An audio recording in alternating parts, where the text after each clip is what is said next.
No, look, I have said this before and I'm saying again, the Rahul's Congress government in Karnataka is the most inept and the most corrupt and the most incompetent and the most heartless government in the whole of India. They today pensioners have to struggle to get their pensions. Farmers have to struggle to avoid suicides. They are an anti-people government. They have made a lot of promises during elections, fooled the people and came to power. And this example yesterday, where the Chief Minister and the Deputy Chief Minister are sitting in a stadium and celebrating the win, very exciting win of the RCB, Royal Challengers Bangalore, as if they had anything to do with the win. What is their role in the victory? And they are surrounded by police and security, while outside, fans who love this team and who came to celebrate this victory, and the fans have been fans for many, many years, have to be trampled to death and trampled with serious injuries.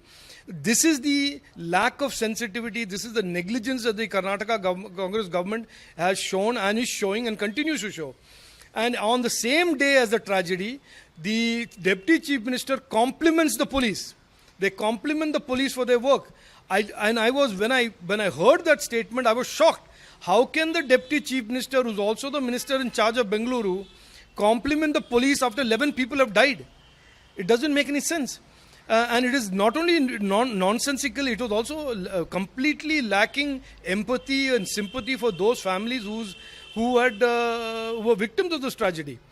So I am happy that there has been action taken, but I think the action has been taken not because the government wanted to do it, it's because of public pressure, the anger in the public, and the fact that the BJP Karnataka took it up strongly on behalf of the families. But it is not enough. It is the responsibility of the heads of the government of the state of Karnataka. The safety is their responsibility, the Home Minister's responsibility, the Deputy Chief Minister's responsibility. And I would think that they should resign. And I also want to add, Rahul Gandhi, who's otherwise tweeting about the constitution, tweeting about democracy, tweeting about India, tweeting about Pahalgam, why is he not tweeting about these victims, 11 victims? Why is he not talking about holding the Karnataka Congress government to account? Why is he not asking for accountability? He did not say anything after this tragedy about accountability. And therefore, this is the classic double standard, the hypocrisy and the lack of empathy for the people that the Congress party today stands for, whether it is in Karnataka, whether it's in Telangana, whether it's in Himachal Pradesh or anywhere in the country. What is the Congress going to say? Congress can't say anything, so they will only snipe. The fact is like this. These huge mega projects that were for years on end lying incomplete, and almost making country believe that we can never pull off these type of projects.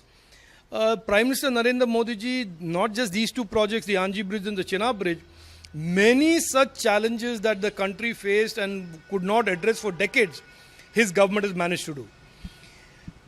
Apart from the actual point that Narendra Modi ji is developing world-class infrastructure all around the country, there is another point. That using infrastructure, using world-class projects like this, he is integrating even the remotest parts of India to the heartland of India. Jammu and Kashmir now is very, very closely linked to the heartland of India through these projects. Similarly, he has done it with the Northeast. Similarly, he has done it with all the remote parts of India by building infrastructure, highways, airports, railway stations, modern trains. He has basically brought India closer, connected India and the consumers and the markets closer, created more and more opportunities for the economy, both local and national. No, there is no controversy. The controversy is that the minister of the state government who is invited to participate in the World Environment Day chooses to stay away or boycott a governor's program, a constitutional head of government's program, because he did not like Bharat Mata's picture. Bharat Mata's picture is here to stay. Notwithstanding whether the CPM likes it or whether the Congress likes it, Bharat Mata is how we consider our country and will always consider our country. So if the CPM, because of their appeasement politics, wants to make a drama that they have boycotted a program with Bharat Mata's image because they want Muslim votes, I can assure you, the most respected Chief Minister Pinarayi Vijayan, you will fail. You will fail because even Muslim Malayalis consider India to be their sacred land and their country, and therefore there is no success going to be had by trying to divide Muslims on the basis of the fact that the governor had Bharat Mata's program photograph in this World Environment Day program.